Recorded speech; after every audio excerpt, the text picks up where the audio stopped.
Napalingon ako sa gawin ng pinto nang marinig na bumukas yun. Nandito ako sa sala at inaabangan ng pagdating ng aking asawang si Marco. Nakita ko siyang humakbang papasok sa loob ng bahay namin at kaagad kong napansin na basa ang kanyang damit. Sumuong pala siya sa ulan kaya siguro siya nabasa. Kung bakit kasi hindi ko narinig ang pagdating niya. Di sana naabangan ko siya sa garahe at napayungan nang siya'y bumaba ng sasakyan. Kaagad akong tumayo upang siya'y salubungin. Akma akong hahalik sa kanyang pisngi nang umiwas siya at nilagpasan ako. Napapansin ko nitong mga nakaraang buwan ay tila yata nag-ibang pakikitungo niya sa akin. "Anong oras na? Ba't hindi ka pa natutulog?" Tanong niya habang pumapanhik sa hagdan. Sumunod ako sa kanya sa pagpanhik bago sumagot. "Hindi kasi ako makatulog eh. Hindi ka naman kasi tumawag man lang nagagabihin ka sa pag-uwi. Kumain ka na ba?" May pag-aalalang tanong ko sa kanya. Hindi na siya sumagot hanggang sa marating namin ang aming silid. Kaagad kong tinungo ang closet upang kunan siya ng tuwalya at damit. Nang sa ganun ay makapagbihis na siya. Ilang minuto nga lang ay nakapagbihis na siya. Hinihintay kong paliwanag niya ngunit hindi na siya muling nagsalita pa. Gustuhin ko mang magtanong pa tungkol sa kung saan siya nanggaling. Ay tila napipi ako at walang ibang magawa kung hindi ang titigan lamang siya habang nagpapatuyo ng kanyang buhok. Namimiss ko na ang dating malambing na si Marcos. Namimiss ko nang maalalahanin kong asawa. Nitong mga nakarang araw ay hindi ko maiwasang mag-isip. Tuwing lumalapit ako kay Marcos ay tila ba itinataboy niya ako palayo. Tila siya'y gumagawa ng paraan para lamang lumayo ako at iwanan ko siyang mag-isa. Hindi ko tuloy maiwasang isipin na baka kung ano nang nangyayari sa kanya. Na baka meron siyang ibang babae na kinahuhumalingan. Lihim na nasasaktan ang aking puso sa inaakto ng aking asawa. Sa 10 taong relasyon namin ni Marcos, ay halos 1 taon ko nang nararamdaman na nagkakaganito siya sa akin. I'm already 35 years old habang siya'y 30 years old. Mas matanda ako sa kanya ng 5 taon, ngunit hindi naging hadlang yon para mahalin namin ang isa't isa. Mahal na mahal ko siya at halos sa kanya na umiikot ang mundo ko. Akala ko magiging maayos na ang lahat. Yun nga lang sa loob ng 10 taon ay hindi kami binayayaan ng anak. Pareho na kaming nagpa-check sa doktor at pareho naman daw kaming walang problema. Kaya naman pinili pa rin naming maghintay ni Marcos. Workaholic akong tao at ganun din si Marcos. Wala na nga akong oras sa sarili ko at puro trabaho na lamang inaatupag ko. Si Marcos naman ay abala sa trabaho niya bilang isang English teacher sa isang pribadong paaralan. Pinili ko na lamang ang lumabas ng aming silid upang ligpitin ang mga pagkaing nakahain sa mesa.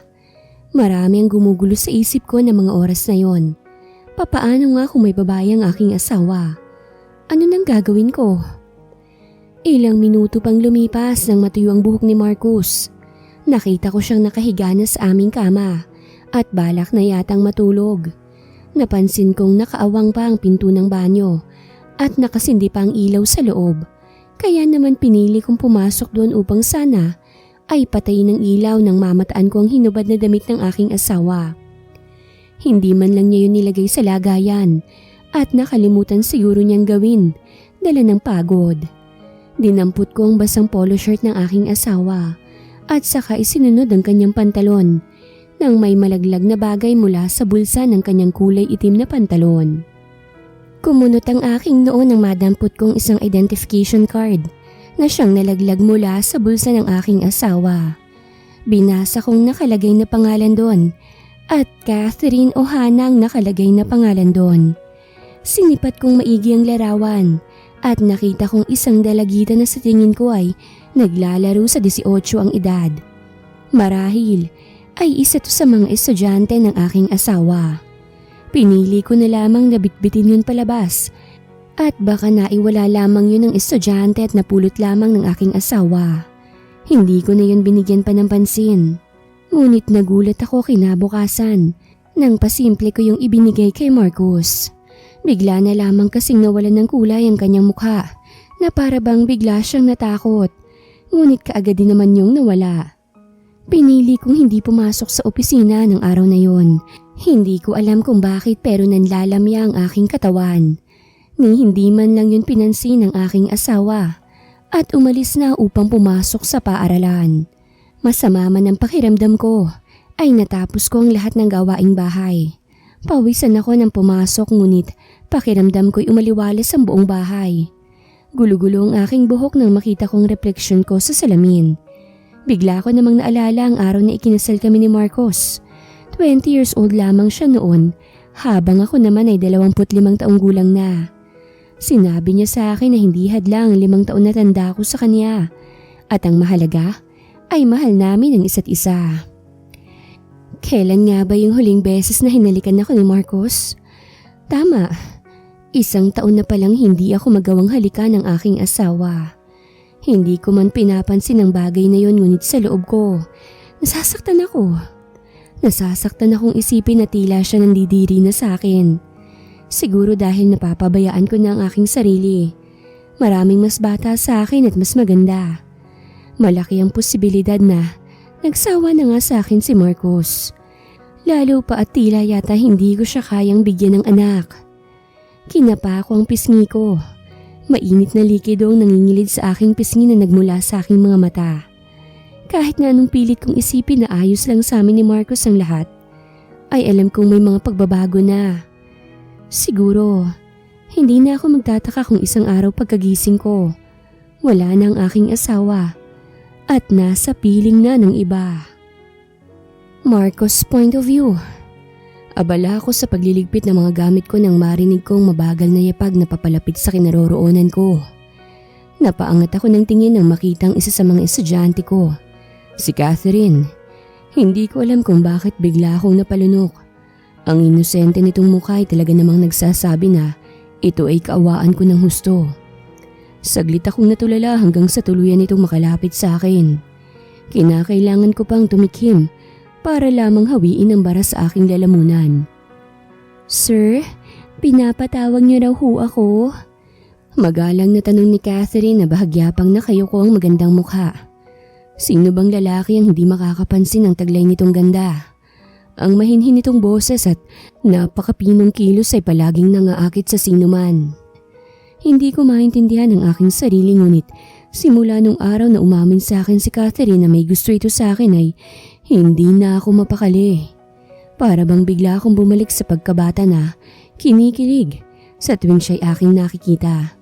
Nakalimutan ko na may asawa akong tao, na may obligasyon ako sa aking asawa.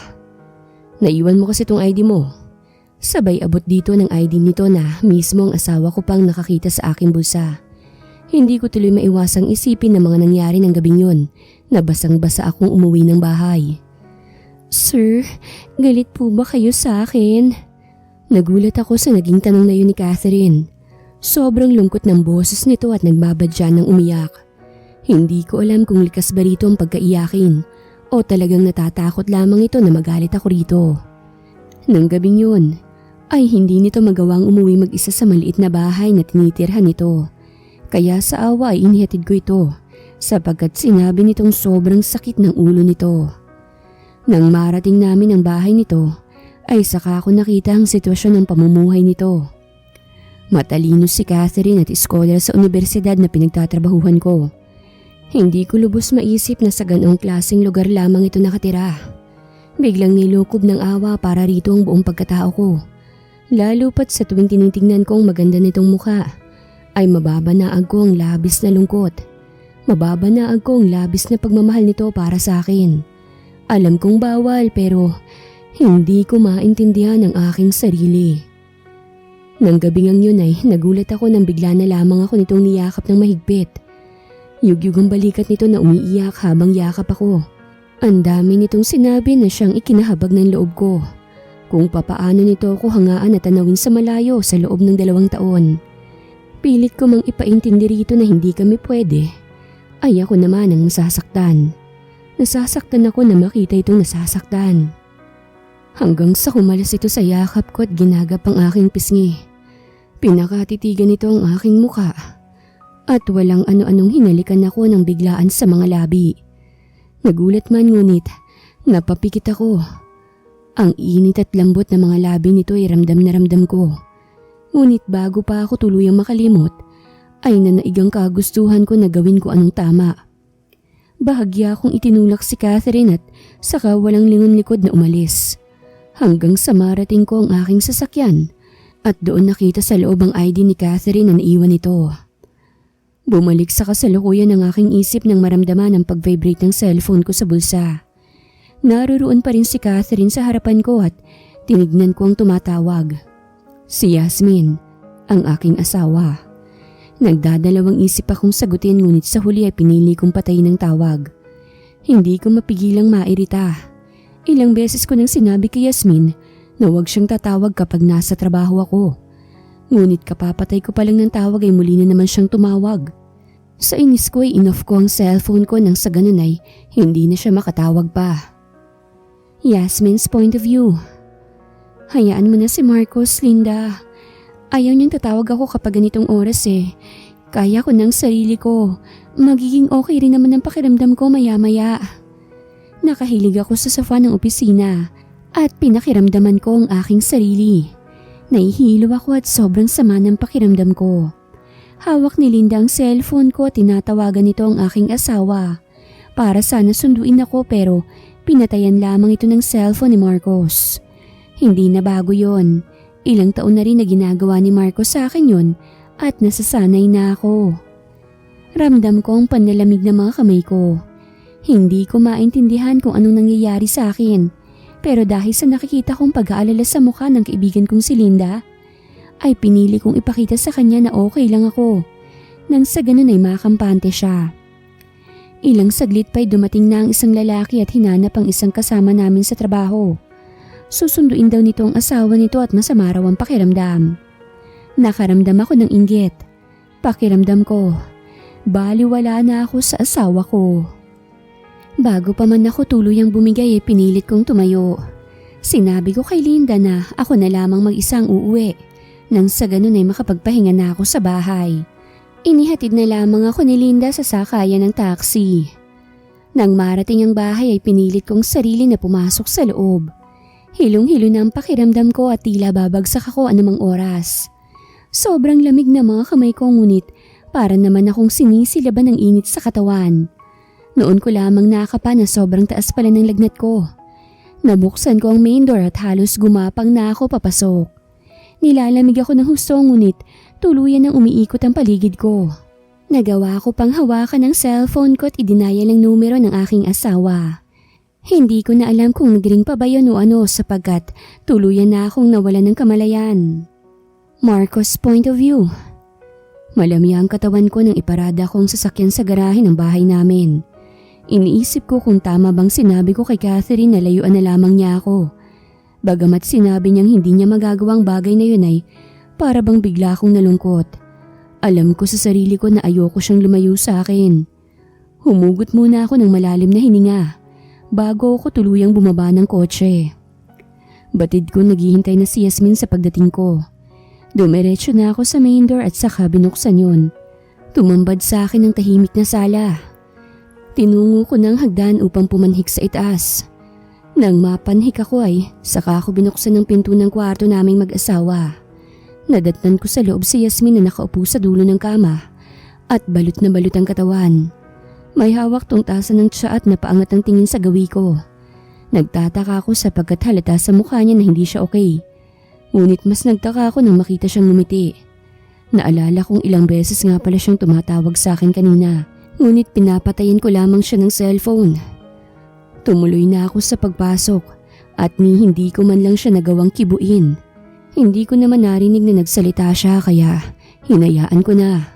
Masyado akong napagod ng araw na yon. Nakakain na rin ako bago umuwi, kaya hindi na ako sasabay pa sa pagkain ni Yasmin. Katatapos ko lamang mag-half bath at nahiga na ako sa kama. Bala ko na sanang matulog nang maramdamang niyakap ako ni Yasmin mula sa likuran. Kaagad kong naramdaman ang init ng kanyang katawan. Nilalagnat siya ngunit hindi man lang niya nagawang sabihin sa akin. Hindi na ako umimik pa at hinayaan lamang siya na yakap ako. Hanggang sa marinig kong nagsalita siya. Nasasanay na akong ganyan ka sa akin, mahal ko. Nasasanay na ako na hindi mo man lang inaalam kung ayos lang ba ako. Nasasanay na ako na hinahayaan mo na lang ako. Na para bang wala na ako. na hindi na ako nag-i-exist sa buhay mo. Napamulat ako sa sinabi niya. Pabulong man niya yung binigkas ay malinaw ko yung narinig. Akala siguro niya'y natutulog na ako. Hindi ko alam pero napalunok ako. Ganon ko na ba siya nababaliwala? Bakit tila bigla akong nawala ng pakialam sa kanya? Maging ako hindi maintindihan ng sarili ko. Mahirap ipilit ang isang bagay lalo pat hindi ko naramdam ang kahalagahan niya sa buhay ko. Tama nga siya. Wala akong pakialam sa kung ano man ang nararamdaman niya. Bakit nga ba? Dahil ba sa pagkadismayang nararamdaman ko na hanggang ngayon, wala pa rin kaming anak? O dahil nabihag na ng ibang babae ang puso ko? Ramdam kong higpit ng pagkakayakap niya sa akin mula sa likuran. Hindi ako gumalaw nang sa ganun ay isipin niyang tulog na ako. Hanggang sa naramdaman ko na bumangon siya at naupo na lamang sa kama. Kung anong ginagawa niya ay hindi ko na alam sapagkat nakatalikod ako sa kanyang gawi. Yasmin's point of view. Bumangon ako at saglit na naupo sa kama. Sobrang sama pa rin ang pakiramdam ko at nilalamig ako ng sobra. Naluluha ako na hindi ko maintindihan. Naluluha ako sa taas ng lagnat ko at naluluha ako dahil sa nasasaktan ako. Hindi ko naramdam ang aking asawa. Oo, at nasasanay na ako. Pero ngayong masamang pakiramdam ko ay para bang sinasampal na ako ng realidad. Gusto kong itanong kay Marcos kung ano nang nangyayari, pero hindi ko magawa. Ang taong siyang dapat karamay ko sa lahat ay binabaliwala na lamang ako. Tumayo ako, tinungo ang drawer kung saan nakalagay ang gamot para sa lagnat. Nakainom na ako mula pa kaninang pagkagising ko mula sa pagkawala ng aking malay. Pero hindi nawawala ang mataas na lagnat ko. Nakalimutan kong hindi pala ako nakapagdala ng tubig. Kaya naman kinakailangan ko pang lumabas ng aming silid upang kumuha ng tubig sa kusina. Nahihilo man ay narating ko ang kusina. Doon na lamang ako uminom ng gamot at saka saglit na humilig sa dingding. Naalala ko noong bago pa lamang kami ni Marcos. Kapag ganoong may sakit ako ay halos hindi na siya magkamayaw sa pag-aalaga sa akin. Marcos' point of view. Pinakiramdaman ko si Yasmin. Lumabas siya ng silid at tumungo yata sa kusina. Bakit nga ba hindi ko siya magawang alagaan man lamang? Tila ba may kung anong pumipigil sa akin para ipakita man lang na nag-aalala ako sa kanya. O baka nga hindi ko na magawa pang mag-alala para sa kanya. Sa hindi malamang dahilan ay bumangon ako. At akmang susundan siya nang magring ang cellphone ko na nakapatong sa mesa. Katabi lamang ng kama. Dinampot ko yun at nakitang si Catherine ang tumatawag. Hindi ko na malayang nasagot ko na ang tawag at narinig ang boses ng isang lalaki sa kabilang linya. Hello? Sino to? Bakit nasa iyo ang cellphone ni Catherine? Kaagad na kinakabahang tanong ko. Sir, pasensya na po kayo. Pero ito po kasi may-ari ng cellphone nandito ngayon sa bar namin at lasing na. Nagugulo na pong ibang customer. Kayo pong tinawagan namin at number mo lang ang nakasave dito sa cellphone ng babae. Kung maaari ho sana pakisundo na lang siya rito at baka makaladkad pa siyang palabas. Sa narinig ay kumunot ang noo ko. Hindi ko po pwedeng pabayaan si Catherine. Wala siyang pamilyang maaaring sumundo sa kanya o mag-alala man lamang sa kanya.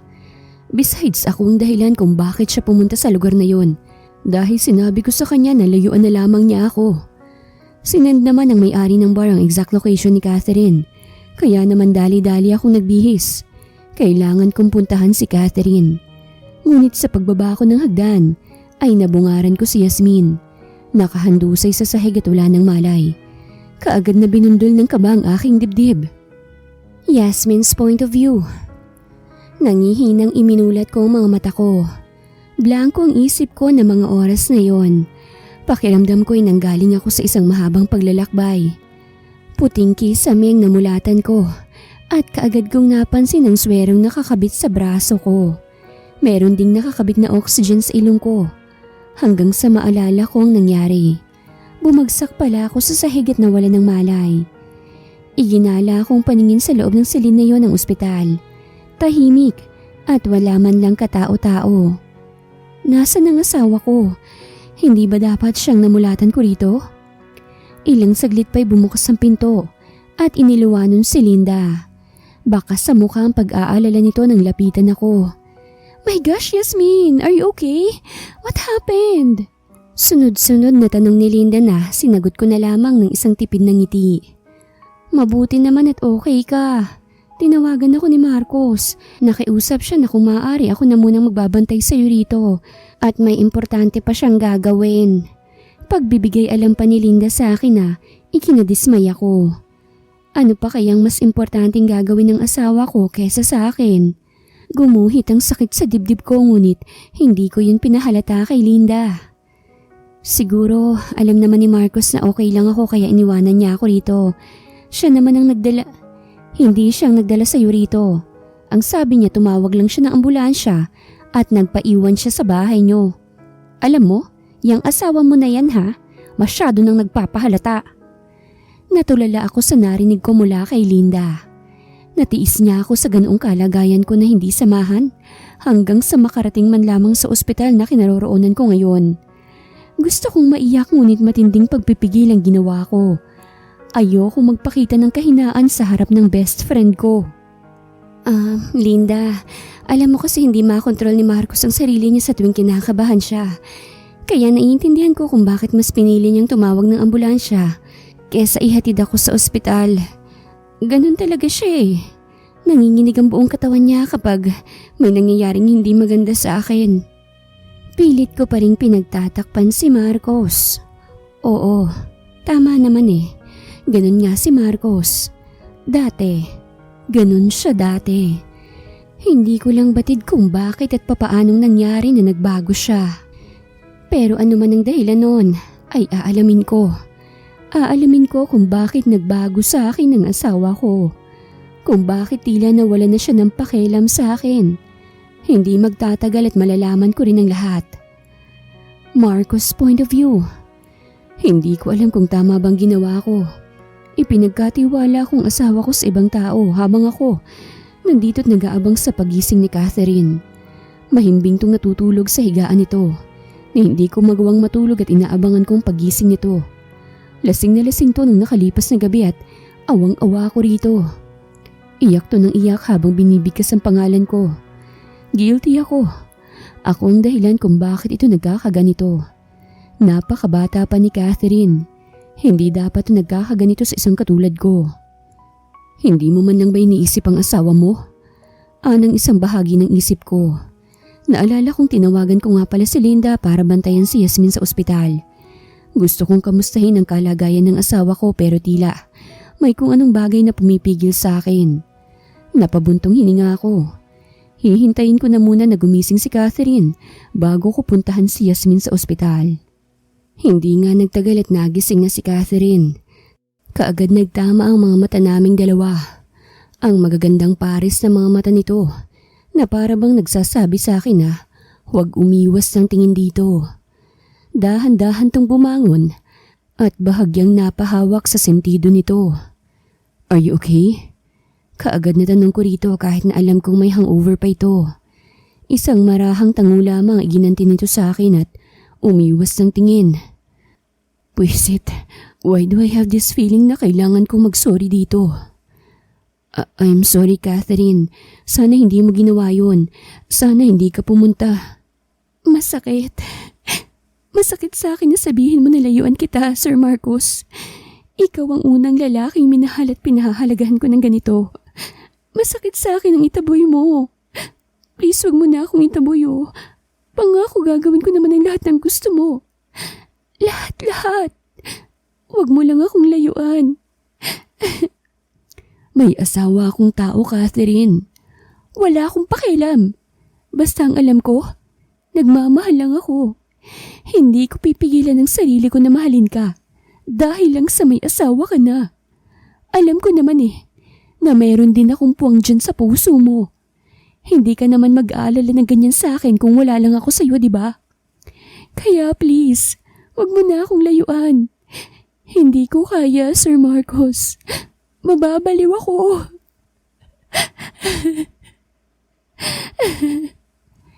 Napahagulgol na ito ng iyak sa mga katagang ibinigkas nito. Nagulat ako. Iyon ang unang beses na nagtaas ito ng boses sa akin. Hindi ko alam kung bakit sa tuwing nakikita ko itong umiiyak, ay naaapektuhan ako. Humakbang ako papalapit dito hanggang sa hinila ko nito at niyakap ng mahigpit. Ramdam ko ang labis na pagmamahal sa yakap na ito. Napapikit ako at niyakap itong pabalik. Pagkatapos ng tagpong yun ay ginawa ko pa ito ng hangover soup. Para bang bigla itong sumigla dahil hindi na ako kumontra pa sa gusto nito. Mukhang buo na rin ang desisyon nito na patuloy akong mahalin kahit pa may asawa akong tao. Ilang minuto pa'y naramdaman kong may tumatawag sa akin. Dinukot ko ang cellphone ko mula sa bulsa ko at sinagot ang tawag. Mahal? Ang mahinang boses ni Yasmin ang naulunigan ko mula sa kabilang linya. Napalunok ako nang wala sa oras. Huwag ka mag-alala. Nandito si Linda para bantayan ako. Ayos na rin naman ang pakiramdam ko kaya ituloy mo lang yung importanteng ginagawa mo. Ang sabi nga ng doktor na sobrahan lang daw ako sa pagod. Makakalabas na rin ako bukas kaya huwag ka nang masyadong mag-worry dyan ha. Siya nga pala, kumain ka na ba? Huwag kang magpapalipas ng gutom ha. Yung vitamins mo wag mong kakalimutang inumin pagkatapos mong mag-breakfast. Marcos, gusto ko sanang mamasyal tayo ngayon. Biglang sulpot ni Catherine na kalalabas lamang ng banyo. Nahinto sa pagsasalita si Yasmin at kinabahan ako na baka narinig niya ang sinabing yun ni Catherine. Yasmin, pasensya ka na. Kailangan ko ng patayin ng tawag at nauubos na ang oras ko. Siguro pupuntahan na lang kita dyan sa ospital mamayang. Huwag na Marcos, kaya ko na yung sarili ko. Mag-enjoy ka na lang dyan sa pamamasyal nyo, mahal ko. Huwag mo na lang sanang kakalimutang i-update ako na okay ka lang. Nang sa ganon, hindi ako masyadong mag-alala sa'yo. Ingat kayo kung sino man ang kasama mo. Iyon lang, at pinatay na nito ang tawag. Napaawang ang labi ko. Narinig nga ni Yasmin ang sinabi ni Catherine. Yasmin's point of view. Kasabay ng pagbaba ko ng tawag, ay siyang pangingilid ng luha sa aking magkabilang pisngi. Pilit kong nilunok ang sakit lalo na nang marinig ko ang boses ng isang babae sa kabilang linya. Babae ang kasama ng asawa ko ng mga oras na yon. Parang biglang nagkaroon ng linaw sa akin ng lahat. Maaaring ang babaeng yun ang dahilan kung bakit nagbago sa akin ng asawa ko. Kinabukasan, nakalabas na nga ako ng ospital. Hindi man lang ako sinundo ni Marcos ngunit inaasahan ko na yon. Alam kong masaya siya sa kung sino man ang pinagkakaabalahan niya. Hindi man bumalik ang dating sigla ko ay pinilit ko pa rin ang sarili ko sa trabaho. Sa ganoong paraan man lang, makalimutan kong sakit na kinikimkim ko sa loob. Kasalukuyan akong nagluluto ng hapunan nang bumaba ng hagdan si Marcos. Dumaan siya sa kitchen at nagpaalam na may pupuntahan lamang daw siya. Nagtaka ako sapagkat kararating lamang niya at ngayon ngay aalis na naman siya. Sinabi niyang doon na lamang daw siya kakain sa pupuntahan niya. Hindi ako ang klase ng asawa na masyadong mahigpit at matanong, kaya naman hinayaan ko siya. Kahit pa hindi ko maintindihan kung bakit gano'n na lamang kalakas ang kabog ng dibdib ko. Isang tango ko lamang ay nagpatiuna na palabas ng bahay si Marcos.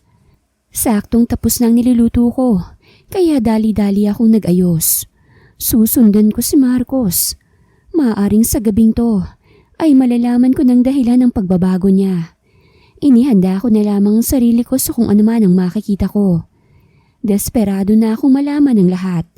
May sarili akong kotse, kaya nang makita kong umalis ng sasakyan ni Marcos, ay saka na ako pumasok sa kotse ko. Nagbigay ako ng sapat na distansya nang sa ganun ay hindi niya mahalata na sinusundan ko siya. Ilang minuto lamang na biyahe ay huminto na ang sasakyan sa isang eskinita. Inihinto ko rin ang sasakyan sa hindi kalayuan, saka hinintay na bumaba ng sasakyan si Marcos. Nang makita kong nakababa na siya ng kotse at humakbang na papasok sa eskinita, ay saka na ako bumaba ng sasakyan. Sinundan ko ang mabilis na paglalakad ni Marcos. Dikit-dikit ang bahay na nadaanan namin ni Marcos. Bahagya pa akong nakaramdam ng takot sapagkat noon lamang ako nakapasok sa ganong klaseng lugar. Hanggang sa makita kong huminto si Marcos sa harapan ng isang lumang bakod ng isang maliit na bahay kung saan may nag-aabang na isang babae. Pamilyar sa akin ang babaeng yon. Kaagad akong pinagpawisan ng malamig nang makitang kaagad na yumakap kay Marcos ang babaeng yon. Tama. Ang babaeng yun ang nagmamay-ari ng identification card na nakita ko sa bulsa ng pantalon ni Marcos. Naguguluhan ako ngunit naroroon na ang realisasyon sa loob ko. Nakita ko silang pumasok sa bahay na nakabukas ang mababang bintana kung saan nakaharap mismo sa bakod. Napalunok ako ng ilang beses at halos kapusin sa paghinga. Nasasaktan ako, lalo na nang marinig ko ang tawa ni Marcos. Tawa na matagal kong pinangungulilaan sapagkat matagal ko nang hindi naririnig sa kanya. Sobrang saya niya. Nanginginig ang mga tuhod ko nang mula sa kinaroroonan ko ay nakita ko silang nagyakapan pa ng mahigpit.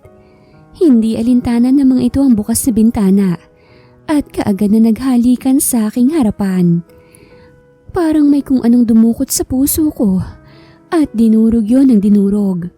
Sobrang sakit habang tinitignan ko si Marcos na nakapikit ang mga mata at nakahawak pa sa pisngi ng babaeng yon habang pinapalalim nito ang halik. Bakit? Bulong ng isip ko. Hindi ko namalayan na tuluyan na palang nangilid ang luha sa aking magkabilang pisngi. Kulang na lang ay pumalahaw ako ng iyak ngunit nagpipigil ako. Ang lalaking nangako ng panghabang buhay na pag-ibig sa akin ay masayang nakikipaghalikan sa ibang babae. Hanggang sa tuluyan na silang nawala sa aking paningin sapagkat isinara na nila ang bintana. Humakbang ako para sana pigilan sila ngunit hindi ko ginawa. Nanginginig man ay nagawa akong bumalik sa kotse ko. Nanlalabo ang aking paningin sa luhang walang humpay na nangingilid mula sa aking mga mata. Doon ko ibinuhos lahat ng sakit na aking nararamdaman. Napasubsob ako sa manibela ng aking kotse at napahagulgol. Naguguluhan ako. Gusto ko silang sugurin. Gusto kong sumbatan si Marcos pero hindi ko magawa. Konting-konti na lang kasit alam kong mawawala na siya ng tuluyan sa akin.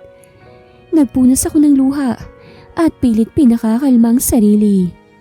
Ilang beses akong huminga ng malalim at inirelax ang isip ko. Malabo. Alam kong malabo na marelax pa ang isip ko. Pero kailangan kong maging matatag.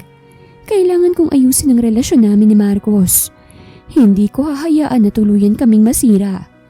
Gagawin kong lahat para maging maayos ulit ang pagsasama namin.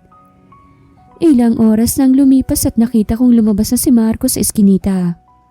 Pumasok na ito sa kotse at pinaharurot yun palayo. Kaagad akong bumaba ng sasakyan at tinungo ang bahay ng babaeng yon. Nakita kong bukas pang ilaw ron, kaya kumatok ako sa pinto. Ilang segundo nga lang ay bumukas na yon. May nakalimutan ka ba, love? Napahinto ang babae nang makita ko. Akala siguro nito ay si Marcos ang bumalik. Maamo ang mukha nito at napaka-inosente. Pumasok ka. Aya nito sa akin na ikinagulat ko. Mukhang kilala ako nito. At pinapasok ako nito sa bahay nito. Walang salitang pumasok ako at kaagad kong nabungaran ang gulugulong sala. Pasensya ka na at masyadong makalat ngayon. Paano kasi napakalikot ni Sir Marcos? Hindi niya ako tinatantanan. Alam mo ba yung ginagawa mo? Pigil ko sa anumang sinasabi nito. Inosente nga ang mukha nito ngunit alam na alam nito kung papaano ako iritahin. Alam ko. Alam mo rin ba na mali ang ginagawa mo? Pinilit kong pakalmahin ang boses ko sapagkat ayoko makabulabog ng ibang tao ng oras na yon. Walang mali sa pagmamahal. At saka paano naging mali ang isang bagay na ikinaliligaya ko? Ikinaliligayan naming dalawa ni Marcos, ng asawa mo. Nanginginig ang mga kamay ko sa tindi ng pagpipigil ko. Gustong gusto kong sampalin ang babaeng nasa harap ko. Nasaktan ako sa mga narinig ko. Naligayahan si Marcos sa kanya. Kaya pala gano'n na lamang kung magsinungaling si Marcos sa akin. Pinigil kong maiyak sa harap ng babae.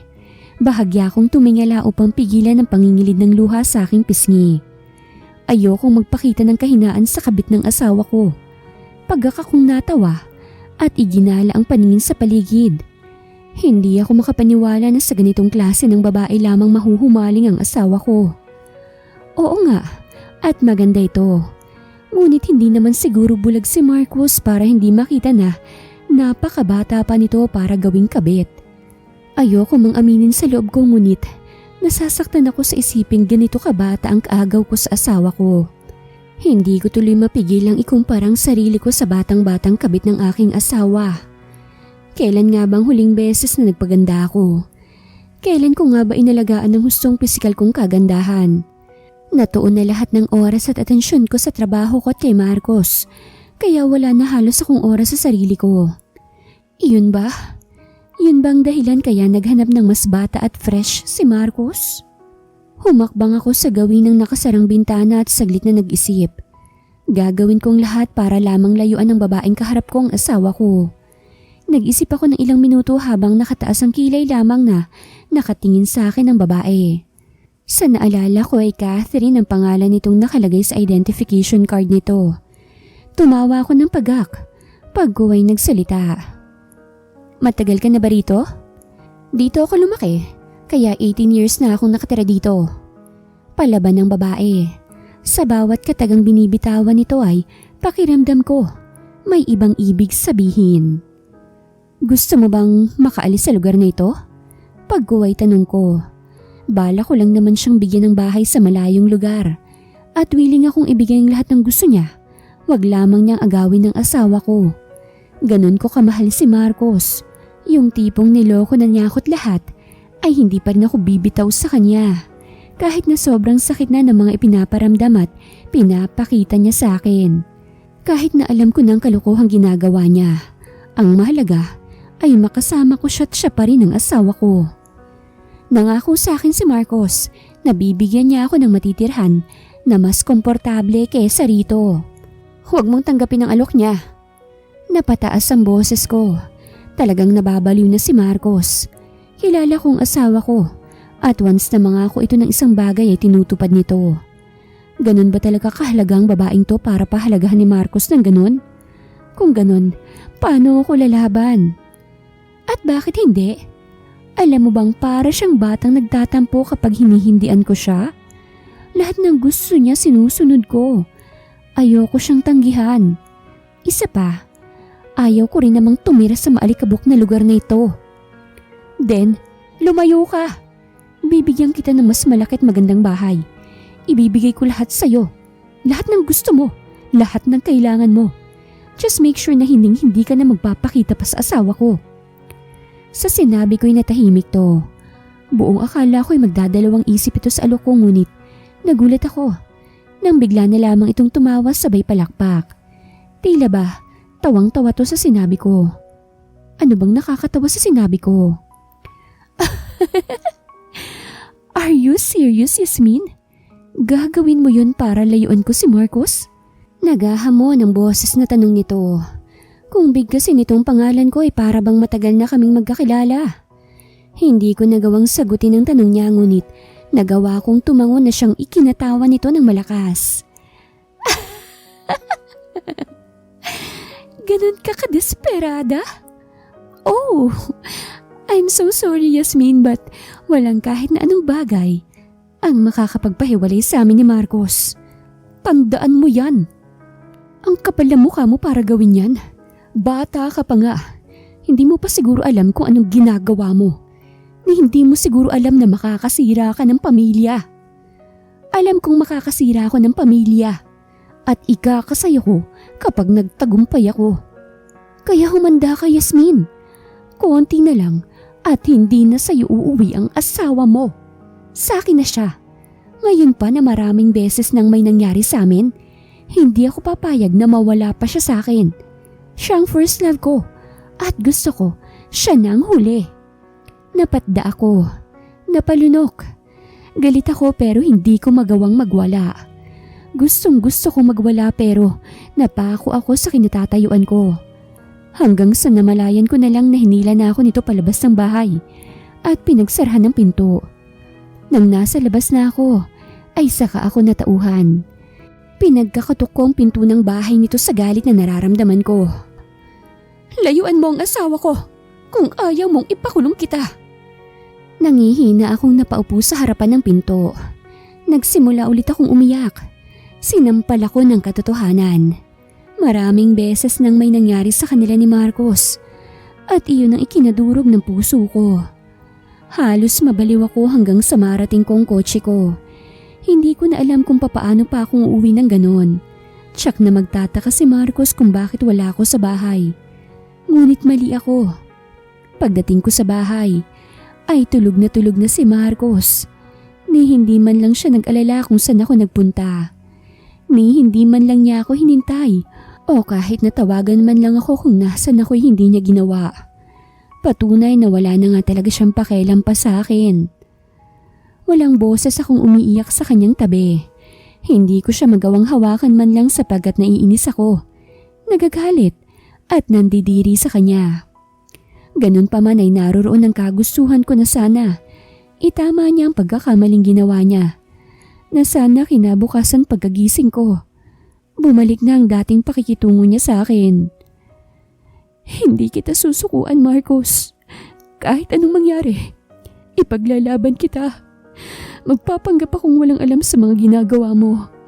Magpapanggap akong ayos lang sa akin ang lahat ng mga pinapakita mo. Sana lang, kaya ko, Marcos. Sana lang kaya kong hintayin ang araw na babalik ang pagmamahal mo para sa akin. Sana mahal ko.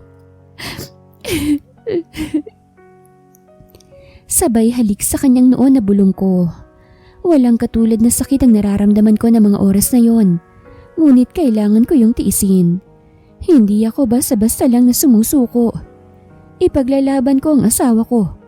Kahit ang paglaban ko yung ikakasakit ng damdamin ko. Maaga akong gumising kahit pa halos wala akong tulog noong nagdaang gabi. Iginawa ko ng breakfast in bed si Marcos. Pero nang magising siya hindi man lang niya yun ginalaw. Sa halip ay hinagilap niya ang kanyang cellphone at doon na itinuon ang kanyang atensyon. Natigil siya nang buksan ko ang usapan. Nag-leave pala ako sa trabaho. Tumawag kasi si Tita Agnes at inaanyayahan tayong magbakasyon sa probinsya nila. Naisip ko, matagal na rin naman tayong walang bakasyon kaya pinagbigyan ko na lang siya. Sa narinig ay saglit na natigil si Marcos. Tiyak na iniisip na naman ito ang kabit nito. May trabaho ako kaya ikaw na lang. Hindi pwede. Kailangan kitang isama at isang buwan tayo doon. Putol ko sa kung ano man ang idadahilan niya. Alam ko naman kasi na dahil sa kabit niya kaya ayaw niyang sumama. Kung gusto mo ikaw na lang. Wala akong oras magbakasyon. Muli kong pinutol ang kanyang sasabihin. Wala kang oras magbakasyon? O ayaw mo lang akong makasama? Ayaw mo bang makasama ang asawa mo, Marcos? Asawa mo na pinangakuan mo ng panghabang buhay na pag-ibig. Sa puntong yun ay bumaba ang tono ng boses ko. Nabakas naman sa mukha ni Marcos ang pagkalito. Tahimik kong idinarasal na sana. Sa sinabi ko'y mamulat siya at bumalik ang loob niya sa akin. Ngunit sadyang matigas na ang puso ni Marcos. Kahit na anong sabihin ko ay ayaw talaga niyang sumama sa akin. Kaya naman nababaliw na siguro ko kung bakit ko siya inalok ng isang bagay. Sige, hindi kita pipilitin. Pero sa isang kondisyon. Sleep with me tonight, Marcos. Make me feel that I am still your wife. Make love to me. Hindi ko natapos kung anumang sinasabi ko. Sapagkat nagawa na akong hilahin ni Marcos. Dire-diretso ang kanyang mga kilos at hindi man lang ako nagawang halikan. Sa halip ay mabilis niyang tinanggal ang aking mga saplot na para bang isa lamang akong bayarang babae na kailangang parausan.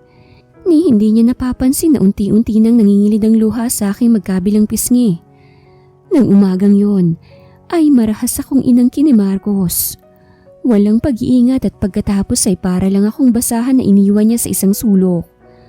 Umalis siya pagkatapos ng nangyari sa amin. Napahawak ako sa aking bibig. Hindi makapaniwala sa mga nangyari. Nasasaktan ako at naiinsulto. Nanginginig halos ang aking mga kamay na nagawa kong kumapit sa kalapit na salamin. Hindi ako ito. Sa isip ko, masyado na akong kinakawawa ng sarili kong asawa. Bakit? Dahil ba sa ganito ng itsura ko? Walang kahit na anong koloreto sa mukha at halos ganun pa rin ang ayos ng aking buhok. Nakatali na siyang dahilan kung bakit tila nagmumukha akong mas matanda kesa sa aking edad. Pinunasan ko ang aking mga luha at saka nagpa siyang umalis. Kung kinakailangan na ayusin kong pananamit at itsura ko'y gagawin ko. Mapansin at pahalagahan lang ulit ako ng aking asawa. Ngunit naalala ko na wala namang dapat na ayusin sa akin. Ako na mismong mag-aayos ng sarili ko. Natagpuan ko ang aking sarili sa harapan ng isang malaking salamin. I'm wearing a light makeup at inilugay ko rin ang aking buhok. Natural lamang na kulay ng lipstick ang aking inilagay. At ayun, tila sa wakas ay bumalik ang dati kong ganda. Ilang taon din yatang ibinaba ng aking edad, lalo pat modern ang design ng suot kong dress. Yun lang pala ang kulang sa akin. Yun palang dahilan kung bakit nakakampante na ang kabit ng aking asawa. Buong akala siguro nito'y napag-iwanan na ako ng panahon. Nagbago na palang isip ko. Ipapaalam ko kay Marcos na alam ko nang tungkol sa kabit niya. Kaya naman dali-dali akong umalis. Iisang lugar lang ang pupuntahan ko at tiyak na naroroon ang aking asawa. Matyaga akong naghintay sa labas ng aking sasakyan. Hanggang sa nakita kong palabas na si Marcos sa masikip na iskinitang pinasukan niya. Saktong pag-angat niya ng tingin ay nakita niya ako na nag-aabang na sa kanya. Seryoso ang aking mukha at mababakas ang kalungkutan.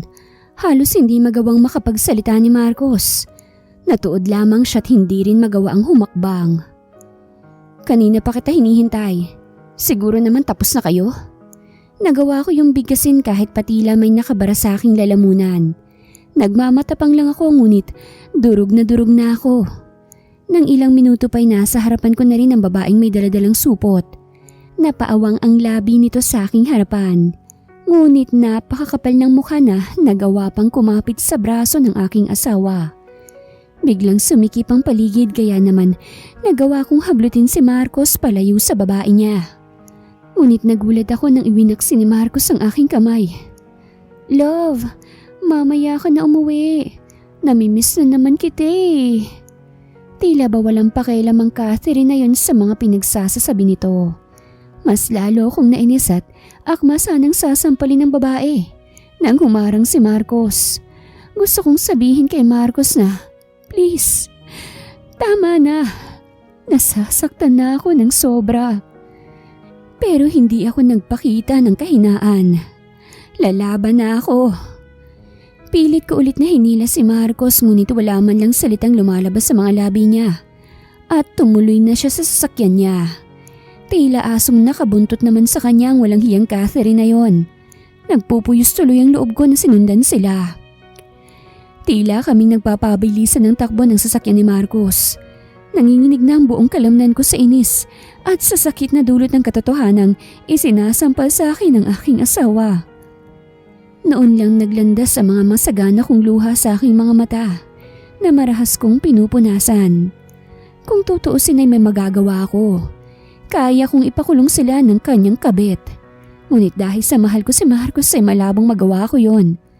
Ayokong mapahiya siya kaya kahit na nasasaktan ako, hindi ko yun magagawa. Hanggang sa maya-maya ay hindi ko napansin at muntika na pala akong mabangga.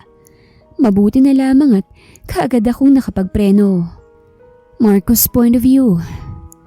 Nanginginig ang mga kamay ko. Nakita ko muntik nang mabangga si Yasmin ngunit anong ginawa ko? Nilagpasan ko lamang siya. Alam kong nasaktan ko siya. Alam niya nang tungkol kay Catherine at hindi ko alam kung ano pang sasabihin ko. Ngunit sa mga pinakita ko sa asawa ko, sapat na sigurong malaman nito na si Catherine ang mas pinili ko. Si Catherine nga bang pinili ko? O talagang naguguluhan lang ako? Alam kong mali ang ginagawa namin ni Catherine pero hindi ko maintindihan ang sarili ko. Nung araw na yun hindi ako dumiretso sa bahay sapagkat kasama ko si Catherine. Umalis na tayo dito, love. Magpakalayo-layo na lang tayo. Ngayong alam na ng asawa mong tungkol sa akin, tsak na magagalit siya sa'yo ng husto. Pangungumbinsi pa ni Catherine sa akin. Masyado pa akong naguguluhan kaya kailangan ko na siguro munang magpalamig. Nang sa ganun, makapag-isip-isip ako sa mga bagay na ginawa ko. Palilipasin ko na munang ilang araw bago umuwi. Ayaw namang umalis ni Catherine sa tabi ko, kaya kahit saan ako pumuntay sumasama ito. Nagmimistula itong batang takot iwanan ng ina. Lumipas nga ang 5 araw ngunit Hindi ko pa rin magawang makapag-isip. Ganun pa man ay nagpasya na akong umuwi. Ilang araw na rin kasi akong hindi pumapasok sa trabaho. Bukod doon ay tila may gustong makita ang aking mga mata.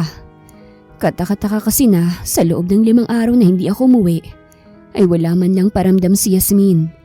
May cellphone naman to, ngunit ni isang tawag o text man lang ay wala akong natatanggap mula sa kanya. Ano ba tong nararamdaman ko? Nag-aalala ba ako kay Yasmin? Bakit ganito na lang kalungkot ang nararamdaman ko? Hindi ako masaya, gayong buong akala ko ay si Catherine ang kaligayahan ko. Narating ko ang bahay at nagtataka ako kung bakit masyadong tahimik. Medyo maalikabok din ang sahig, kaya naman kaagad akong pumanhik sa silid namin ni Yasmin. Walang tao ron at walang kahit na anong bakas ni Yasmin. Naisipan kong buksan ang closet at nakahinga ako nang makitang naroroon pa naman ang mga gamit ng aking asawa. Wala naman akong balak na kausapin si Yasmin, ngunit naroroon ang kagustuhan ko na makita siya. Napapagod ang isip ko sa pag-iisip, kaya naman hindi ko namalayan na nakatulog na pala ako. Nang magising ako'y wala pa rin si Yasmin. Ilang beses ko mang tingnan ng cellphone, ngunit wala pa ring mensahe galing sa kanya. Akala ko uuwi si Yasmin ng araw na yon at baka pumasok lamang to sa trabaho, ngunit wala. Umabot na ng 1 linggo't wala pa ring bakas ng aking asawa. Nagsisimula na akong kabahan at nakakaramdam ng takot na paano kung may nangyaring masama sa kanya. Ano bang pakialam mo, Marcos? Hindi ba't si Catherine ang sinamahan mo sa oras na kailangan ka ni Yasmin? Sa ibang babae mo mas piniling sumama kesa humingi ng tawad sa asawa mo. Anang isang bahagi ng aking isip. Nagigilty na ako sa mga ginawa ko.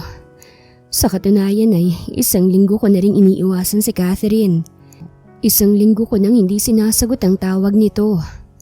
Pakiramdam ko habang lumilipas sa mga araw ay para bang pabigat ng pabigat ang aking pakiramdam.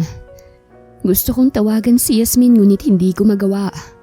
Para bang wala akong karapatan na tawagan siya at kausapin. Ngunit nang lumipas ulit ang 1 linggo ay saka na ako nagkaroon ng lakas upang tawagan ng kaibigan ni Yasmin, si Linda. Nakailang tawag na ako sa cellphone number ni Linda, ngunit hindi nito yun sinasagot. Kaya naman ang araw na yun ay nagpasya na akong pumunta sa pinagtatrabahuhan ni Yasmin. Naroroon lamang ako sa parking at hindi ko magawang bumaba. Siguro nga'y naduduwag ako. Duwag akong harapin ang kasalanang nagawa ko kay Yasmin. Nang biglang tumunog ang cellphone sa aking bulsa, kaagad ko yung sinagot ng hindi tinitingnan. Kaagad na narinig ko ang matinis na boses ni Catherine. Umiiyak lang naman to at puno ng panunumbat. Naikuyom ko ang aking kamao. Talagang namulat ako sa katotohanan. Si Catherine ang dahilan ng lahat ng yon. Kung sana hindi ako natukso, ay nagawan ko pa sana ng paraan ang nanlalamig na relasyon namin ni Yasmin. Ibinaba ko ang tawag ng walang kahit na anong sinasabi, hanggang sa matagpuan ko ang sarili ko sa harapan ni Linda. Inilibot kong paningin sa loob ng opisina ang pinasukan ko. Wala roon si Yasmin. Blanko naman ang mukha ni Linda nang makita ako. Marcos, may kailangan ka ba? Pasimpleng tanong ni Linda sa akin kaagad kong ikinatango. Itatanong ko sana kung alam mo ba kung nasan si Yasmin? Sa sinabi ko ay pagak na napangiti si Linda. Mukha ba akong hanapan ng nawawalang asawa? Natahimik ako sa sinabi niyo ni Linda. Hindi ba dapat ikaw ang mas nakakaalam kung nasan ang asawa mo? Asawa mo nga siya, hindi ba? Ba't mo sa akin hinahanap? Sarkastikong tanong pabalik sa akin ni Linda. Wala naman akong nagawa sapagkat bumalik na siya sa ginagawa. Nagsisituloy ako kung bakit mas pinili kong iwanan si Yasmin ng araw na hinihintay niya ako mula sa bahay ni Catherine. Ngunit wala nang magagawang pagsisisi ko. Ngayon ay hindi ko na alam kung papaano ko mahahanap si Yasmin. Hanggang sa naalala ko na may binanggit si Yasmin tungkol sa tiyahin nito sa probinsya. Sa unang pagkakataon ay nagawa akong tawagan ng number ni Yasmin. Kinakabahan ako, ngunit nakailang tawag na ako ay hindi man lang nagre-ring ang cellphone nito. Nang araw na yun ay nagpasya na lamang akong umuwi. Pupunta ako sa probinsya. Hahanapin ko si Yasmin. Nang marating ko ang bahay ay natigil ako. Naroroon sa labas ng gate si Catherine at mukhang inaabangan ako. Hinarangan pa nito ang aking sasakyan kaya napilitan akong huminto at bumaba ng sasakyan. Kausapin mo ako, Marcos. Kailangan nating mag-usap. Nahinto ito nang magsalita ako. Tama na, Catherine. Itigil na natin to. Pigil ko sa kung anumang sinasabi nito. Buntis ako, Marcos. 3 linggo na. Nagbungang pagmamahalan natin. Emosyonal nitong saad sa aking harapan. Napatda ako. Nalito. Natakot sa aking nalaman. Paano nang lahat? Paano na si Yasmin? Yasmin's point of view. O ayan, sinigurado ko na magiging komportable ka dito. Bawal sa'yo ang ma-stress kaya iwasan mo, okay? Tahimik lamang ako habang nakatanaw sa labas ng bintana. Nandito ako sa bahay nila Linda sa Bulacan. Nasa dulong bahagi ito ng subdivision kaya naman halos ay wala masyadong tao. Tahimik ka talagang makakapag-isip ka. Noong mga nakaraang linggo kasi ay sa unit ako ni Linda na malagi. Linda is a very good friend of mine. Talagang maaasahan ko siya sa lahat ng bagay. Siya rin ang nag-udyok sa akin upang wag nang bumalik sa bahay namin ni Marcos. Pagkatapos kasi ng mga nangyari noon ay kay Linda ako lumapit. Sinabi ko sa kanyang lahat kaya naman bilang overprotective ko na best friend ay pinilit niya akong bumangon. Pinilit niyang mabawasan ang sakit na nararamdaman ko. Hanggang sa napag-alaman ko ang isang bagay. Bagay na matagal kong pinangarap. Matagal naming pinangarap ni Marcos noon. Ang mabuntis ako. Nagbungang marahas na pag-angkin sa akin ni Marcos. 3 linggo nang nakakaraan. Tama nga si Linda. Kailangan kong maging malakas para sa batang nabubuo sa aking sinapupunan. Iyon na lang siguro ang gagawin kong lakas para magkaroon ng pag-asang mabuhay. Galit ako kay Marcos. Puno ng hinanakit ang dibdib ko. Puno ng pagtatampo sa nagawa niya sa akin. Matalino akong tao. Kaya siguro ilang linggo lang na panluloko sa akin ni Marcos ay nalaman ko na. Masela ng pagbubuntis ko kaya kailangan ko talagang mag-ingat. Yun na lang ang tanging alaala sa akin ni Marcos. Yun na lang din ang bakas na minsan sa buhay ko ay naging asawa ko si Marcos. Siguro masaya na sila ni Catherine. Siguro masaya na nilang nagagawang lahat ng gusto nila. Siguro, oras na rin para maging masaya na lang ako. Kasama si Linda at ang magiging anak ko. Wala na akong balita pa kay Marcos. Pinalitan na kasi ni Linda ang cellphone number ko kaya hindi na rin ako nagtangkapang tawagan siya. Oo, aaminin ko na namimiss ko siya. Pero para saan pa? Wala na siyang pakialam sa akin. Oo, hindi masamang ipaglaban ang karapatan sa sarili mong asawa. Ngunit hindi rin masamang sumuko. Lalo na kapag masyado ka nang nasasaktan. Maiksi man ang panahong nasaktan ako ni Marcos, ay sapat na yun upang mapagod na ako. Sagad sa butong sakit at talaga namang dinamdam ko ng husto. Nang sumunod na araw ay inaya ako ni Linda na pumunta sa mall nang sa ganun daw ay makapasyal naman ako. Kaagad naman akong pumayag at baka magtampo pa si Linda. Araw kasi ng sahod, kaya naman nagpasya si Linda na bumili ng mga bagong damit. Kasalukuyang nasa loob ng fitting room si Linda nang may babaeng bumangga sa akin. May kalakasan ng pagkakabangga nito sa akin, kaya naman napaupo ako sa sahig. Bumalatay ang sakit sa aking balakang at napaangat ng tingin. Hindi maprocess ng utak ko nang makita kong babaeng siyang bumangga sa akin. Walang iba kung hindi si Catherine. Kaagad na napataas ang kilay nito at napa-cross arms pa nang makilala ko. Ilang saglit pa'y nakita kong papalapit ang isang pamilyar na lalaki at sa gulat ko'y nakita kong kusang naupo sa sahigang babae at umaaktong nasasaktan. Sakto naman ang pagdating ni Marcos na siyang dahilan kung bakit gumuhit ang sakit sa dibdib ko. Dinaluhan nito si Catherine at bakas ang pag-aalala sa mukha. Hanggang sa mapayuko ako at gano'n na lamang ang panlalaki ng aking mga mata nang makita ang dugo sa aking pang-ibabang parte. Rinig ko pa rin ang hiyaw ni Catherine at nagpasya na si Marcos na dalhin ito sa ospital. Wala naman akong ginawa rito at nag-inarte lang naman to. Noon ay lumabas na si Linda. Noon din ay napansin ako ni Marcos. Nagtama ang mga mata namin habang ako'y malapit ng umiyak. Kaagad akong nabahala sa baby ko. Natatakot ako sapagkat masela ng pagbubuntis ko. Sabay kaming isinakay ng ambulansya ni Catherine. Sobrang sakit ang pakiramdam ko ngunit mas malakas ang pag-iyak ni Catherine. Naroroon si Linda sa aking tabi habang si Marcos ay nakatingin din sa aking gawi. Hindi ko siya pinansin at walang pag-uusap na naganap. Nagmistula kaming hindi magkakilala ng mga oras na yon. Kapag may nangyaring masama sa baby namin ni Marcos, ikaw ang mananagot, Yasmin. Pasigaw na ani ng walang hiyang Catherine. Tumahimik ka, babae. Kapag may nangyaring masama sa best friend ko at sa anak niya, paglalamayan ka na bukas. Maniwala ka. Palaban na sigaw ni Linda na siyang ikinagulat ni Marcos. Anak, buntis si Yasmin. Bulalas ni Marcos ngunit wala na akong narinig pa. Umikot ang paligid at iisang bagay na lamang nasa isip ko. Buntis rin si Catherine. Iyon lang at tuluyan na akong nawala ng malay. Marcos' point of view. Hindi ko alam kung anong mararamdaman ko. Buntis si Yasmin. Tuluyan ang tumulo mga luha sa aking pisngi. Nawala ng malay si Yasmin habang si Catherine patuloy pa rin sa pag-iyak. Mas natakot ako para kay Yasmin. Sigurado ako na anak kong ipinagbubuntis niya. Naalala kong araw na marahas ko siyang inangkin. Araw-araw na pinagsisisihan ko na nagawa ko sa kanya yun. Hindi ko na siya nirespeto bilang asawa ko. Hanggang sa maya-maya pa ay narating namin ang ospital. Si Yasmin ang inihatid ko sa emergency at hindi si Catherine. Hanggang sa maya-maya pa ay nakita ko si Linda na may kausap na doktor. Pamilyar sa akin ang doktor na yun. Iyon ang doktor na nag-check kay Catherine nung kinumpirma nito sa akin na buntis nga to. Ngunit ng oras na yun ay napag-alaman ko mismo sa doktor na yun na nagsisinungaling pala si Catherine.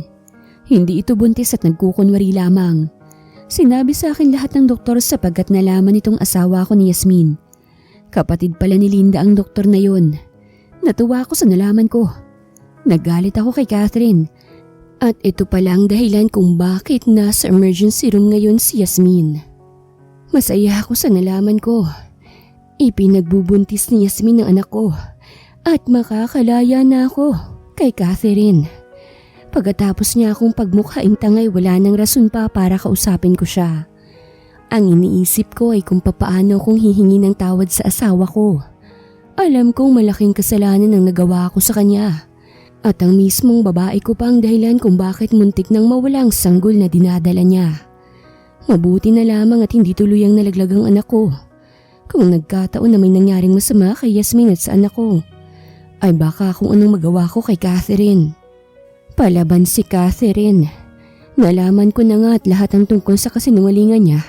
Nagagawa pa nitong magalit sa akin at ipinagdidiinan pang ginawa kong pagpatol dito. Kung nakagawa man ako ng kasalanan, yun ay dahil natukso lang ako. Nawala ng interes sa lahat at nawala kay Yasmin ang aking atensyon. Hindi ko na inisip ang mga pangako ko sa kanya. Kung papaano ko siyang minahal ng husto at kung papaano akong patay na patay sa kanya noon. Nabulagan lamang ako kaya nagawa akong magkasala. Pero ngayon na malinaw ng lahat, ay handa na akong bumawi sa aking asawa. Gagawin kong lahat mapatawad lamang ako ni Yasmin. Kahit pang papasukin ako sa hospital room nito ay hindi ako pinayagan ni Linda. Ngunit ipinaglaban ko ang karapatan ko bilang asawa ni Yasmin at ang ama ng magiging anak namin. Nagawa kong pumasok ngunit nadatnan kong mahimbing na natutulog si Yasmin. Kaagad na gumuhit ang sakit sa aking dibdib. Naawa ko kay Yasmin. Hindi ko lubos maisip na nagawa ko siyang saktan. Ang kanyang maaliwalas na mukha noong bagong kasal pa lamang kami ay ang paulit-ulit na bumabalik sa aking alaala. Mukha ng babaeng siyang minahal ko ng husto. Hinawakan ko ang kanyang kamay. Pinisil ko yon at saka dinala sa aking mga labi. Naging emosyonal ako ng mga oras na yon. Pinagsisihan ko ng labis ang lahat-lahat. Hanggang sa maya-maya pa ay naramdaman ko ang paggalaw ni Yasmin. Unti-unti niyang iminulat ang kanyang mga mata hanggang sa matuon ang kanyang mata sa aking mukha. Baby, ang baby ko. Kamusta ang baby ko? Sunod-sunod at tila naguguluhang tanong niya sa akin. Nabahala naman ako at baka bawal pa siyang gumalaw ng husto. Okay na ang baby natin, Yasmin. Ligtas na siya. Alo ko sa kanya na bahagya namang kumalma. Binawi niya ang kanyang kamay mula sa pagkakahawak ko at iniwas ang paningin. Anong ginagawa mo rito, Marcos? Malamig pa sa yelo na tanong niya sa akin na siyang ikinapanlumo ko. Tila ba hindi ko kayang harapin ang galit ng aking asawa. Yasmin, nagkasala ako. Sana mapatawad mo pa ako, please. Hayaan mo akong bumawi sa'yo sa magiging anak natin. Hayaan mong iparamdam ko sa'yo. Hindi kita kailangan, Marcos. Hindi ka namin kailangan ng anak ko. Buntis ang babae mo, hindi ba? Doon ka na lang. Doon mo ibuhos ang lahat ng pagmamahal at pag-aaruga mo. Mas kailangan ka nila. At ako? Kaya ko na ang sarili ko. Ayoko nang masaktan, Marcos. Masyado mo na akong sinaktan. Ayaw na kitang bumalik pa sa buhay ko. Sa salitang yun ni Yasmin ay nadurog ako. Tila ba unti-unti akong nadudurog nang marinig mismo mula sa kanya ang mga ganoong salita. Hindi ako susuko. Galit si Yasmin kaya nasasabi niya ang bagay na yon. Alam kong huhupa rin ang galit niya, kaya hindi ako susuko. Hindi ko nakakayanin pang mabuhay kapag nawala siya sa akin. Narealize ko na si Yasmin lang pala ang pinakamahalaga sa buhay ko. Paglabas ni Yasmin sa ospital ay bumuntot ako sa kanila. Kahit anong pagtataboy ang ginagawa ni Yasmin ay hindi ko yun inaalintana. Gusto ko siyang samahan sa lahat at ayokong mawala siya sa paningin ko. Napag-alaman ko rin na doon pala siya umuwi sa bahay ni Linda sa Bulacan. Ayaw man nila akong papasukan sa loob ng bahay ay matyaga akong naghihintay sa labas. Baka kasi pag umalis ako ron ay magawa na naman akong takasan ni Yasmin. Baka sa pagkakataong yun ay hindi ko na siya muli pang makita. Malakas ang ulan. 3:00 na ng hapon ngunit nandito pa rin ako sa labas ng bahay kung nasan si Yasmin. Basang-basa na ako at nagmisula ng basang sisiw na nag-aabang na pagbubuksan ako ng pinto ni Yasmin. Ngunit hindi nangyari. Inabot na ako ng gabi ron habang patuloy na bumubuhos ang ulan. Sinabayan pa ng malakas na kulog at kidlat. Nangangatog na ako sa lamig pero ayos lang. Titiisin kong lahat, mabantayan ko lamang si Yasmin. Pinili kong magpaulan doon kesa sa pumasok sa aking kotse. Gusto ko rin naman ng magdusa at pagdusahan ng mga kasalanang nagawa ko kay Yasmin. Nararapat lang to sa akin. Yasmin's point of view. Alam kong nasa labas pa si Marcos. Sinilip ko siya sa bintana at matyaga lamang siyang nakaupo sa labas ng pintuan ng bahay. Nakaramdam ako ng awa ngunit nagpigil ako. Nasasaktan ako sa kalagayan ni Marcos. Nasasaktan ako sa katotohanang sinaktan niya ako, ngunit hindi ko pa rin siya kayang tiisin. Gustong-gusto ko siyang labasin at huwag hayaang mabasa ng ulan. Alam na alam ko kasi na kapag nababasa ng ulan si Marcos, ay mabilis siyang nagkakasakit. Ganun pa man ay pinilit kong maging matigas pagdating sa kanya. Hindi naman kasi mapawi-pawi ang sakit. Kahit alam kong tapos na sila ni Catherine. Napag-alaman ko rin na hindi naman pala totoong buntis si Catherine. Ramdam ko rin ang labis na pagsisisi ni Marcos. Ngunit hindi ganun kadali ang magpatawad at makalimot. Kahit sino sigurong babae kapag nasaksihan mismo na may ibang babaeng pinapaligaya ang asawa'y manlulumo at magagalit ng husto. Ganun ang naramdaman ko. Maya-maya pa'y tumawag si Linda. Ayos ka lang ba dyan, Yasmin? Sabihin mo lang kung may kailangan ka, ha? Napakalakas ng ulan at may bagyo pa. Pero pupuntahan kita kung sakali mang kailangan mo ako, okay? Napakislot ako nang tumunog ang napakalakas na kulog. Muntik na pala akong makatulog. Hanggang sa naalala ko si Marcos. Sinilip ko sa bintana kung naroroon pa ba siya sa labas ng pinto at nakita kong nakahiga na nga siya roon. Kaagad na lumakas ang tahip ng aking dibdib. Baka kung ano nang nangyari sa kanya. Hindi naman maatim ng konsensya ko kapag hinayaan ko ng ganun si Marcos. Dali-dali kong tinungo ang sala at naroroon ang main door. Nag-alangan pa akong buksan ng pinto. Nang mabuksan ay nakita kong bumabangon si Marcos. Nangangatog ito sa lamig. Napakagatlabi naman ako at inanyayahan na siyang pumasok. May puso pa rin naman ako kahit papano. Bakas naman ang tuwa sa mga mata ni Marcos nang sa pagpasok namin sa bahay ay nakaramdam ako ng pagkaduwal. Mabilis akong tumungo sa kusina at napaduwal sa lababo. Nakasunod naman sa akin ang nag-aalalang si Marcos. "Yasmin, okay ka lang ba? Anong nararamdaman mo?" Kunot ang noon ni Marcos habang hinahaplos ang aking likod. Naduduwal ako sapagkat may gusto akong makain. Yun bang sa kagustuhan ko ay pakiramdam ko, iyon lang ang gamot sa pagduduwal ko. Iniisip ko kung ano yun at tama. Gusto ko ng dragon fruit. 10 dragon fruit ang gusto ko. Please ikuha mo ko. Para bang nawala ako sa sarili at nagawa kong utusan si Marcos na noon ay nalilito. Nalilito man ay nagawa niyang umalis sa aking harapan. Napatakip na lamang ako sa aking bibig. Tila ba naglalaway ako sa dragon fruit na mga oras na yon. Hindi ko alam kung normal ba sa nagbubuntis ang ganon.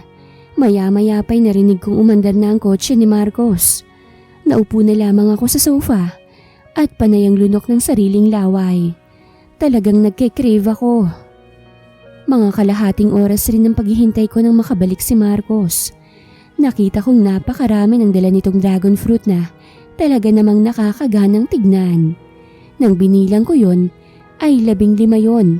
Kaya naman gano'n na lamang ang panlulumo ko. Ang sabi ko, 10 lang. Ayoko niyan. 10 lang ang gusto ko. Hindi ko maintindihan ang aking sarili. Napakamot naman sa noon niya si Marcos na noon ko lamang napansin na namumula ang mukha at nangangatog. Basa pa rin ang damit niya ngunit kinuha na niya ang 5 dragon fruit at saka itinapon sa basurahan. 10 na lang ang natira kaya naman nasiyahan na ako. Wala naman akong ginawa kung hindi ang titigan lamang ang mga prutas na yon. Hindi ko yun kayang kainin at mas gusto kong tignan lamang yon. Maya-maya pa'y nakita kong nilapitan ako ni Marcos. Ngunit hindi pa ako tapos at gusto ko ng mainit na sabaw. Nakangiti namang ginawa ni Marcos ang aking mga utos. Hanggang sa hindi sinasadyang mahawakan niya ang aking mga kamay. Muntik na akong mapaso nang maramdaman na inaapoy siya ng lagnat. Napatingala ako sa kanyang gawi. Buong pagmamahal niya akong tinitigan na para bang hindi siya makapaniwala na naroroon ako sa kanyang harapan. "Marcos, nilalagnat ka." Hindi na ako nakatiis. Nag-aalala rin naman ako sa kanya kaya nagawa ko siyang bigyan ng damit. Hindi ko alam kung kaninong damit na panlalaki ang nahagilap ko sa loob ng closet. Kumukontra ang isip ko ngunit ayaw kong nahihirapan si Marcos. "Yasmin, ano pang gusto mo? Baka may gusto ka pang kainin. Sabihin mo lang, ikakatuwa ko yung gagawin para sa'yo." Noon ay nakahiga na sa sofa si Marcos. Binigyan ko siya ng kumot at akma na sana nga alis nang pigilan niya ako sa braso. "Yasmin, dito ka lang please. Dito ka lang sa tabi ko." Sa hindi malamang dahilan ay nahabag ang damdamin ko. Kahit anong gawin kong pag-iwas at pagtataboy sa kanya ay hindi mawawala ang katotohanan na siya pa rin ang asawa ko. Maging ang tiisin siya hindi ko magawa. Nangungulila ako sa kanya at siya pa rin ang ama ng magiging anak ko. Kung ano man sigurong nagawa niyang kasalanan ay magagawa ko yung patawarin. Nababasa ko rin naman sa kanya mga mata ang labis na pagsisisi. Tumulo ang luha sa aking pisngi, kaya naman nagawa niyong punasan ni Marcos. "Shh! Stop crying. Alam kong nasaktan kita, Yasmin. Alam kong walang kapatawaran ang nagawa kong kasalanan sa'yo. Pero I swear na pinagsisisihan ko ang lahat ng yon. At kung bibigyan naman ako ng pagkakataon na maulit muli ang pagkakamaling yon, ay hindi ko na yun gagawin. Mahal na mahal kita, Yasmin. Mahal na mahal kita. Please, bigyan mo ako ng isa pang pagkakataon." Tuluyan na ring napahagulgol ng pag-iyak si Marcos. Ramdam ko ang sincerity sa kanyang mga sinasabi. Maging ako ay napahagulgol ng iyak. Naiiyak ako sa inis, hindi dahil sa kanya, kung hindi dahil sa sarili ko.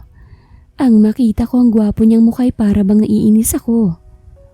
"Mangako ka, Marcos. Ipangako mo sa akin na hindi mo na ulit ako sasaktan. Kapag nagawa mo ulit akong saktan, wala nang second chance. Hindi na ako magpapakita pa sa'yo kahit kailan. Sa sinabi ko ay napabangon si Marcos. Buong pananabik na hinagilap niya ang aking pisngi. Napapangiti siyang nagsalita. Mamamatay ako kapag sinaktan kita ulit. Yasmin, ikaw ang kaligayahan ko. At napagtanto ko yun ng mga panahong hindi kita nakikita. Please wag mo na akong iiwan. Mababaliw ako, Yasmin. Sa puntong yun ay napatango ako. Muli kong naramdaman ang nararamdaman ko noong unang beses niya akong hinalikan. Alam kong iyon ang simula ng pagbabago ng buhay namin. Ngayon na magkakaroon na kami ng anak, ay tiyak kong magiging masaya na kami ni Marcos. Kakalimutan ko ang lahat at ibabaon sa limot ang lahat ng sakit. I love you so much, Yasmin. Mahal ko. Ani Marcos sa pagitan ng halik naming dalawa. I love you too, Marcos. Aasahan ko ang lahat ng mga pangako mo. Niyakap niya ako sabay sabing, oo, Yasmin. Magiging masaya tayong pamilya. Magiging masaya tayo habang buhay. Wakas.